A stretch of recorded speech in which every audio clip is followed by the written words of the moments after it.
నమస్తే, welcome to iDream media. నేను సౌజన్య.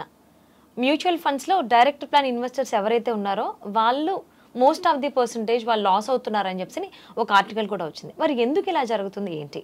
ఈ అంశానికి సంబంధించి మనకి ఎన్నో విషయాలను తెలియచేయడానికి ఈరోజు మనతో పాటు ఉన్నారు పర్సనల్ ఫినాన్షియల్ ఎక్స్పర్ట్ విజయ్ కరణం గారు ఉన్నారు. వారితో మాట్లాడదాం. నమస్తే అండి. నమస్తే అండి. సో మ్యూచువల్ ఫండ్స్లో అందరికి ఇంట్రెస్ట్ ఉంటుంది సేవింగ్స్ చేసుకోవాలి అని చెప్పేసి. సో కొంతమంది ఏమో రెగ్యులర్ ప్లాన్ తీసుకుంటారు, ఇంకొంతమంది డైరెక్ట్ ప్లాన్గా ఇన్వెస్ట్ చేస్తూ ఉంటారు. బట్ ఇక్కడ పర్సంటేజ్ వైజ్ చూసుకుంటే రెగ్యులర్ ప్లాన్ తీసుకున్న వాళ్ళు సేఫ్ జోన్లో ఉండడం జరుగుతోంది. అండ్ డైరెక్ట్ ప్లాన్ ఇన్వెస్టర్స్ ఎవరైతే ఉన్నారో వాళ్ళు కొంచెం లాసెస్లో ఉన్నారు అని చెప్పేసి ఆర్టికల్ కూడా వచ్చింది. సో అసలు ఎందుకు అలా జరుగుతుంది? వాళ్ళు ఎక్కడ పొరపాట్లు చేస్తున్నారంటారు? షూర్ అండి. ఇక్కడ మనము కన్సిడర్ చేయాల్సింది ఏంటి అంటే ల్యాక్ ఆఫ్ ఇన్ఫర్మేషన్ కంటే మిస్ఇన్ఫర్మేషన్ ఎక్కువగా వెళ్తుంది అనమాట మార్కెట్లో. ఓకే. సో ద థింగ్ ఏంటి అంటే ఇప్పుడు ఒకటి కరెక్ట్ అని చెప్పడం కంటే ఇంకోటి తప్పు అని ఎక్కువ పబ్లిష్ చేస్తున్నారు అనమాట బయట. ఇప్పుడు డైరెక్ట్ రెగ్యులర్కి డిఫరెన్స్ ఏంటి అంటే ఓన్లీ అడ్వైజర్ ఒకటే అనమాట. ఓకే. త్రూ అడ్వైజర్ వెళ్ళడం, ఓన్గా చేసుకోవడం. డైరెక్ట్ అంటే ఓన్గా చేసుకోవడం, మీకు నచ్చిన ఫండ్స్లలో మీరు ఇన్వెస్ట్ చేసుకోవడము. రెగ్యులర్ అంటే త్రూ అడ్వైజరీ ఒక ఎక్స్పర్ట్ సొల్యూషన్స్ ఇవ్వడం, కానీ మీకు రిక్వైర్మెంట్ ఏ ఫండ్ ఉంది దాని త్రూ వెళ్ళడం అనమాట. ఈ టూ డిఫరెంట్ టైప్స్ అనమాట. వీటిలో డిఫరెన్స్ ఎక్కడ వస్తుంది అంటే ఓన్లీ ఎక్స్పెన్స్ రేషియో.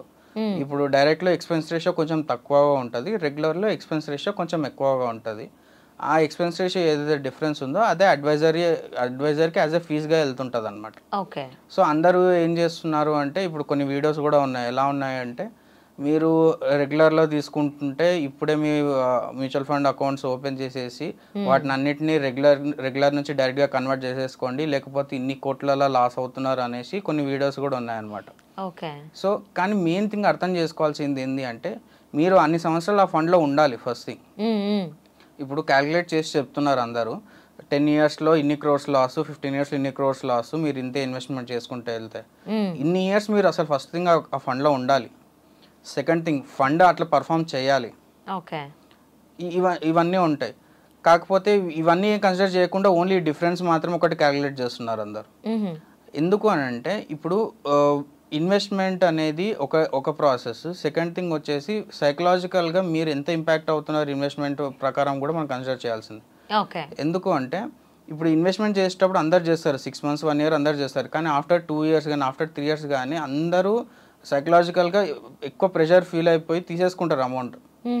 అది రిటర్న్స్ ఎక్కువ వచ్చినా విత్డ్రాల్ చేసేస్తారు, రిటర్న్స్ తక్కువ వచ్చినా విత్డ్రాల్ చేసేస్తారు. కొంతమంది హైయర్ ఎక్స్పెక్టేషన్స్ పెట్టుకుంటారు అనమాట. కొన్ని ఫండ్స్ 30% 40% రిటర్న్స్ ఇచ్చాయి, మావి కూడా నెక్స్ట్ ఇయర్ సేమ్ ఇంత పర్ఫార్మెన్స్ ఇవ్వాలని చెప్పేసి ఇన్వెస్ట్ చేస్తారు. ఓకే. వస్తేనేమో ఎక్కువ వచ్చినా విత్డ్రాల్ చేస్తారు, తక్కువ వస్తేనేమో తక్కువ వచ్చిన డిసప్పాయింట్మెంట్తో విత్డ్రాల్ చేస్తారు. సో మొత్తానికి విత్డ్రాల్ అనేది కామన్ అయిపోయింది. అంటే మీరు ఇండస్ట్రీ యావరేజ్ చూసుకుంటే 2 to 3 years మాత్రమే ఉందండి ఫండ్ హోల్డింగ్ పీరియడ్ యాక్చువల్గా ఇన్వెస్టర్స్తోని. ఓకే. ఏదైతే ఫోలియో ఓపెన్ అయిందో నెక్స్ట్ 2 to 3 yearsలోనే అమౌంట్ జీరో అయిపోతుంది వాళ్ళ అకౌంట్స్లో.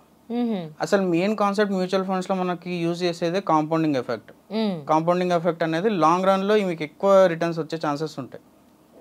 అసలు మీరు అసలు లాంగ్ రన్లో అసలు దాన్ని కంటిన్యూ చేయట్లేదు, ఇన్ బిట్వీనే మీరు విత్డ్రాల్ చేస్తున్నారు, కాంపౌండింగ్ ఎఫెక్ట్ని హ్యాంపర్ చేస్తున్నారు. అక్కడనే కదా మీకు అడ్వైజర్ రోల్ అనేది ఇంపార్టెంట్ వచ్చేది.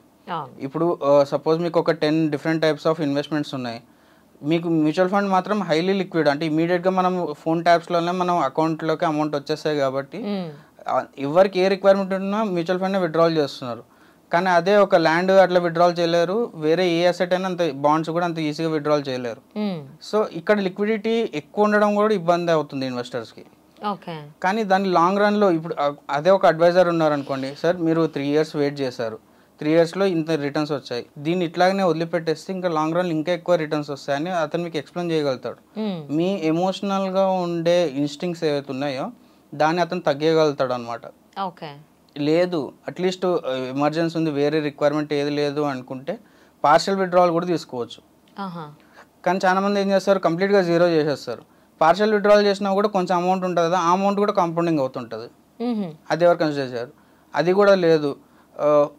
ఇప్పుడు పెద్ద కార్పస్ ఉంది, ఒక 10 lakhs 15 lakhs ఉంది అనుకోండి, దాని మీద మీకు లోన్ కూడా వస్తుంది యాక్చువల్గా. ఇప్పుడు 10 lakhs ఉంది అనుకోండి, మీకు 50 to 60% లోన్ వచ్చేస్తుంది ఈజీగా. అది రేట్ ఆఫ్ ఇంట్రెస్ట్ కూడా తక్కువగా ఉంటుంది. ఇవన్నీ మీకు గైడ్ చేయడానికి ఎవరు ఉండరు డైరెక్ట్ ఫండ్స్లో. ఓకే. అండ్ నెక్స్ట్ థింగ్ వచ్చేసి చాలామంది నెంబర్ ఆఫ్ ఫండ్స్ డ్రాస్టికల్ అంటే 10 funds 20 funds different types of ఫండ్స్లలో ఇన్వెస్ట్ చేస్తుంటారు. కానీ అసలు ఆ ఫండ్స్ ఎంత ఓవర్లాప్ అవుతున్నాయి, అసలు ఎక్కడికి వెళ్తుంది అనేది ఎవరు కన్సిడర్ చేయరు అనమాట. సో ఫస్ట్ థింగ్ ఏం చేయాలి అంటే మనము ప్రతి ఫండ్ ఏదైతే తీసుకుంటున్నామో అది ఏ సెక్టార్కి రిలేటెడ్, ఈ సెక్టార్లో ఎన్ని ఫండ్స్ ఉన్నాయి, ఆ ఫండ్స్ మధ్యలో ఓవర్లాప్ ఎంత ఉంది, అది ఖచ్చితంగా కన్సిడర్ చేయాలి. అండ్ ఏం లేదండి, ప్రతి ఇన్వెస్టర్కి ఒక 3 to 4 ఫండ్స్ సరిపోతాయి యాక్చువల్గా. చాలామంది 10 ఫండ్స్ 20 ఫండ్స్ ఎక్కువ ఓవర్ కాంప్లికేట్ చేసుకొని ఓవర్ డైవర్సిఫై చేసుకొని అక్కడ ఎక్కువ డిఫికల్టీ ఫేస్ చేస్తారు. జనరల్గా వచ్చే వరస్ట్ పర్ఫార్మింగ్ ఫండ్స్ రిటర్న్స్ కూడా రావు వాళ్ళకి అట్లా చేయడం వల్ల.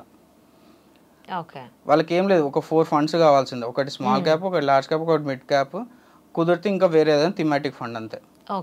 ఈ 4 different types of funds best performing funds ఏ ఉన్నాయి దాని రిటర్న్స్ డీటెయిల్ తీసుకొని కొన్ని పారామీటర్స్ కన్సిడర్ చేయాల్సి ఉంటుంది. అవి కన్సిడర్ చేసి ఫండ్ మేనేజర్ ఎవరు ఉన్నారో అవి కన్సిడర్ చేసుకొని మీరు అడ్వైజర్ త్రూ ఇవన్నీ తీసుకున్నారు అనుకోండి, లాంగ్ టర్మ్లో మీకు మార్కెట్ ఇండస్ట్రీలో ఏదైతే బెంచ్ మార్క్స్ ఉన్నాయో వాటికంటే ఎక్కువ రిటర్న్స్ వచ్చే ఛాన్సెస్ ఉంటాయి. That's the first thing.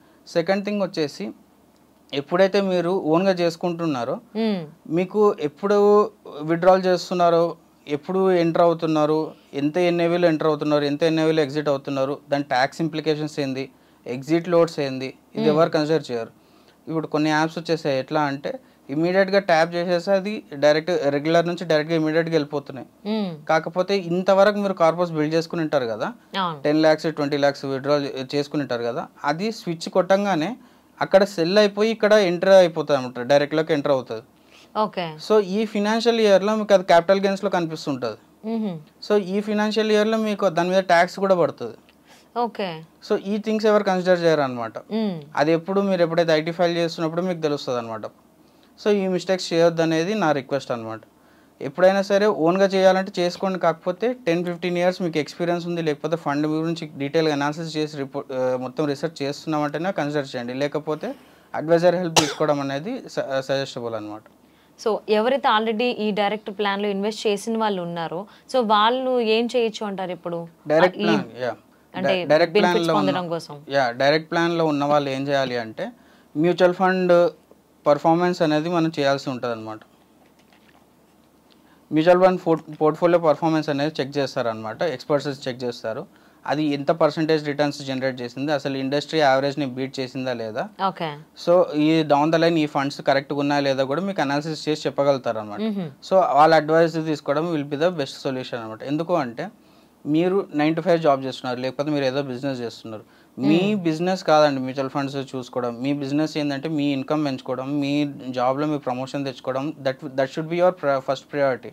Every 6 monthsకి ఎవ్రీ 3 monthsకి మీరు పోర్ట్ఫోలియోస్ రివ్యూ చేసుకుంటే ఏ ఫండ్ ఎట్లా పర్ఫామ్ అవుతుంది, ఏ కంపెనీ ఎట్లా మంచి పర్ఫామ్ అవుతుందో అంతా చూసుకోవడం ఇట్స్ బిగ్ హెక్టిక్ టాస్క్ అనమాట. అంటే ఇప్పుడు సపోజ్ మనకి ఇంట్లో ఏదైనా హెల్త్ బాగాలేదు అంటే మన డాక్టర్ దగ్గరికి ఎట్లా వెళ్తామో మీరు కూడా ఒక అడ్వైజర్ని పెట్టుకోండి, ఫ్యామిలీ అడ్వైజర్కి పెట్టుకోండి. What ever the financial related ఏదైనా డిస్కషన్ వచ్చినప్పుడు ఇమీడియట్గా వాళ్ళని కన్సల్ట్ కాండి, వాళ్ళు మీకు అడ్వైజ్ చేస్తారు. అంటే అసలు ఈ మ్యూచువల్ ఫండ్స్లో ఇన్వెస్ట్మెంట్ చేయడం అనేది ఎప్పుడు స్టార్ట్ చేస్తే మంచిది అంటారు? యాజ్ ఎర్లీ యాజ్ పాసిబుల్ అండి. 18 years క్రాస్ అయిన ప్రతి ఒక్కరు యాజ్ ఎర్లీ యాజ్, అంటే చిల్డ్రన్స్ కూడా చేస్తున్నారు, కాకపోతే as early as possible 500 rupees తో కూడా స్టార్ట్ చేసేయచ్చు. కానీ గైడెన్స్ తో స్టార్ట్ చేస్తే యూ విల్ బి ఆన్ ఎక్కువ సేఫర్ హ్యాండ్స్ ఉంటాయి, ఎక్కువ రిటర్న్స్ తీసుకునే ఛాన్సెస్ ఉంటాయి అన్నమాట. Okay, thank you so much for sharing valuable information Vijay garu. Thank you అండి.